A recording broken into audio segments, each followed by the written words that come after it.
This video is brought to you by Squarespace. Stay tuned to the end of the video to find out how you can get 10% off your first website or domain name. In this video, we're going to go through a fantastic small Spider-Man project that I've taken on over the last couple of weeks. It's insane and I can't wait to show you guys. So I was thinking about doing a new series on this channel, one very reminiscent of my multi-part series that I do at the moment. If you're unfamiliar with my multi-part series, it's where we take one massive idea and we split it across 6 or so videos, going through each step of the process and making one final MOC. We've currently done 2 multi-part series that are available on the channel, which is the Civil War airport fight, as well as the Daily Bugle project, where we combine 2 of them together to make one massive building. And this type of idea is fantastic for large-scale builds.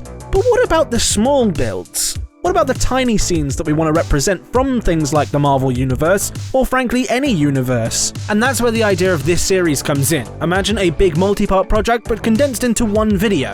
Still taking you through the thought process of a set, except it's a much smaller set, so we have to spend less time on each part.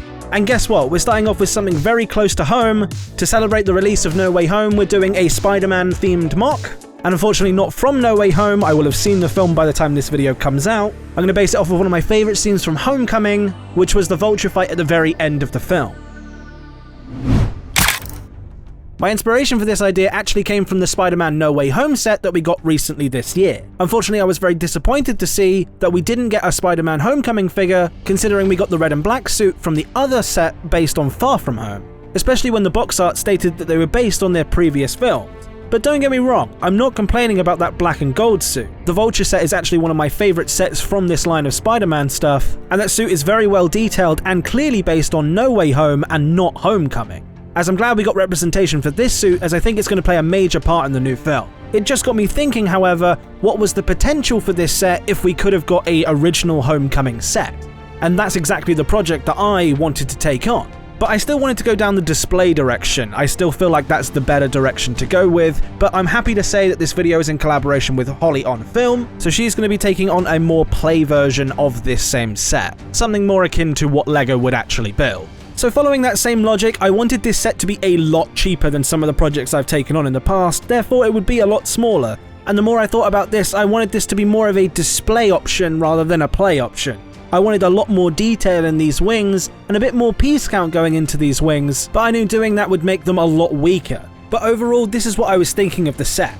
Now you can see here that I've got Spider-Man up front and Vulture in the back, and we're depicting that same scene where he flies off with a box of arc reactors. And next to the Vulture, there would be brick-built plane detail, surrounded in fire detail to show that the plane had just crashed into the beach. And Holly seems to be doing the scene right before this where Vulture crashes into the pillars and the building comes crashing down on Spider-Man, meaning we're both going to have a Vulture figure and we're both going to have a Spider-Man figure. Taking this plan into studio, I immediately got to work on building something, and I ended up with something that I'm very happy with actually. And although it might just be over the $20 mark, considering that it's about double the pieces of the Spider-Drone set, it's still within my budget for what I wanted to spend on this MOC, which was around $35 to $40. And I like this model so much that I'm going to make it available over on my website TommyCBricks.com that's powered by Squarespace. I'd be extremely surprised if you didn't know what Squarespace is by now, considering they're one of the best website builders on the internet. And I would know because I actually used them before they were sponsoring the channel. Like I say, my website is powered by Squarespace, and with their award-winning 24/7 customer service and commerce tools allows me to sell my instructions on a website that's clean and easy to navigate. If you guys were thinking about selling your LEGO instructions, or maybe starting a podcast, or maybe just starting a photography business, Squarespace have the tools to get your business off the ground. With things like easy mobile optimization, meaning you can build your website on a computer and it still work on a phone, or being able to view your traffic sources, seeing where people come from on different platforms. Squarespace has been one of the easiest things I've had to use, and it's fast and it's simple. Go and check out squarespace.com/TommyCBricks, linked in the description, for your free trial. And when you're ready to get your website off the ground, use code TommyCBricks to get 10% off your first website or domain name. Thanks again to Squarespace for sponsoring this one. Back to the video. As for the wings, I made some modifications to the wings that I had previously made, the ones updating these wings from the original set actually. I've made a full video on that, you can go check that out in a bit, but I really like the way that these wings are shaped. They look much more reminiscent of the high altitude suit that Vulture wears in the end of the film, and I know his wings are partially destroyed in this scene, but I couldn't really do anything to make it look destroyed apart from add a few flame pieces, which again, didn't look very good, so I'm just going to leave the wings how they are. But I definitely have succeeded in making these wings a lot more detailed and a lot more reminiscent of how they looked in the film. Unfortunately, that does mean that they are a bit more delicate than they once were. This definitely isn't passing a LEGO stability test anytime soon, but it can still take a beating, and it definitely is more for the display side anyway. I don't expect your kids to be playing with this kind of a set. But the three best things about this model is the fact that 1, Vulture can stand up using these wings, he can be propped up using these wings, and these wings are completely posable using ball joints and hinge joints to get that new range of motion. As for the minifigures of this set, I think it's pretty obvious what we're going to go for, but we're going to obviously have Vulture and we're going to have Spider-Man. Now, I've had a plan for these minifigures for a long time now. In fact, I've had this plan in the back of my mind since that Spider-Drone Duel came out. And we're going to start off with the Vulture here. Now, this Vulture figure is honestly one of my favorite costumes. That helmet is just a significant improvement over the last one that we got. But unfortunately for this scene that we're depicting him in, he decides for dramatic effect that he's going to take the helmet off. And now I guess that means that we've got to find a Vulture head, or more accurately a head that depicts Michael Keaton. Now you could use the original Vulture's head from the classic Spider-Man comic sets, and I can see why you'd want to use this one. It does kinda look like him, but unfortunately I think it loses some of that personality that I feel Michael Keaton has on the screen. And that's why I've opted to go with this head. Now this head is actually from the Han Solo figure from The Force Awakens, and it just gives that little smirk that I feel like Michael Keaton would give in this performance. Good old Spider-Man.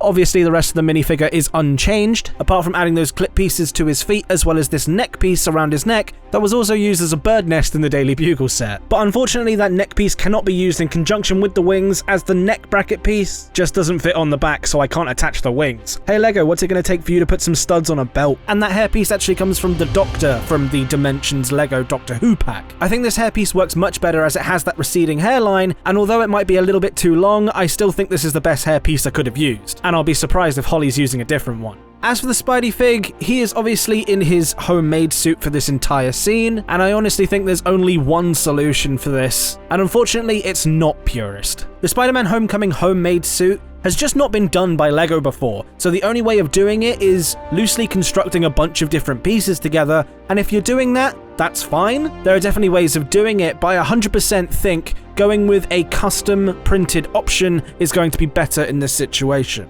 Now, for those of you who don't know, there's two types of LEGO printing, which is UV printing and pad printing. At least those are the two that are most commonly used. The most common and the cheapest is actually UV printing. Now, these don't look as good as actual LEGO figures, but they have enough quality to definitely look good in certain situations, and although they have a version of the homemade suit on Firestar Toys, I'm going to use this one. And this one is from my buds over at Phoenix Customs, and if I'm honest, I'm very lucky to get my hands on this figure as I don't think they're in production anymore. Now, this figure is pad printed, meaning it's the same sort of technique that LEGO use on all of their minifigures, and that gives it just an extra quality boost and makes this figure as close to a LEGO version of the homemade suit as we're gonna get. Well, that at least hopefully is until they start doing sets based on that freshman year show that they've got coming out later on Disney+. If they do sets based on that or get a CMF, I'm sure that this suit is going to be included in that, which will just open more opportunities up for you guys to build this model in the future. But once again, for dramatic effect, Tom Holland doesn't have his mask on in this scene, so we need to find a minifig that not only looks like Tom Holland, but also looks beaten up. Unfortunately, ruling out things like the Zombie Slayer Spider-Man figure from the CMF, which would definitely work in this situation, it's just not beat up. Now, unfortunately, there's not a lot of flesh-coloured heads that are all beaten up, so I ended up going with a fairly rare head, at least if you're not in the UK, which is actually Bespin Dual Luke. I put on the best hairpiece I thought that would represent Tom Holland in this scene, and from all these LEGO elements combined, I got this figure, which I believe is the best looking version of Tom Holland, all beaten up in the homemade suit that we could ever get. Jumping straight into the time-lapse of this build, I had a lot of fun building this model. One thing I really don't like about building custom models is the fact that you don't have numbered bags, so pieces have to be knolled out everywhere, and I'm just not a knolling person, so I don't tend to do that. But if I'm honest, instructions do really help, even when I'm building a model that I've built myself, and I actually followed my own instructions for this model to see whether the instructions worked. And I'm happy to say that they do, which means if you guys wanted to build this model, then you should have no problems building this. And please let me know whether you're liking this video in the comment section below. I plan to do the same with a Far From Home mock and a No Way Home mock, so make sure you give me a few ideas on what you would like to see from a Far From Home and a No Way Home mock, in this nice, cheaper sort of £35 set style. And after about an hour of laying out all of these pieces and just constructing them slowly, we finally get to this.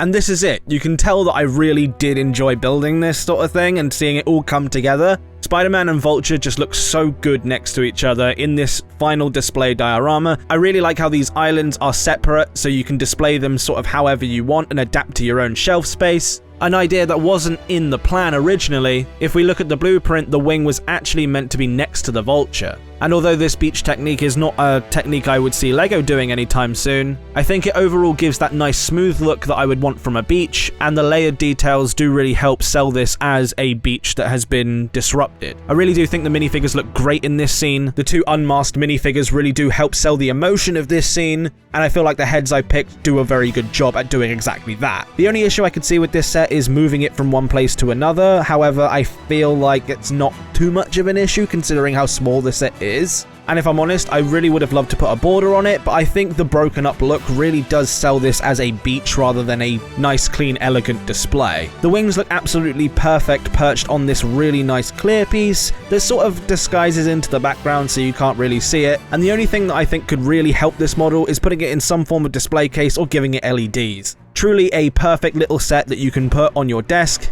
and I'm super happy with this one. And like I say, the instructions are fully available over on my website, TommyCBricks.com. And like I say, if you're interested in selling your own models and creating your own website, Squarespace is linked in the first link in the description below.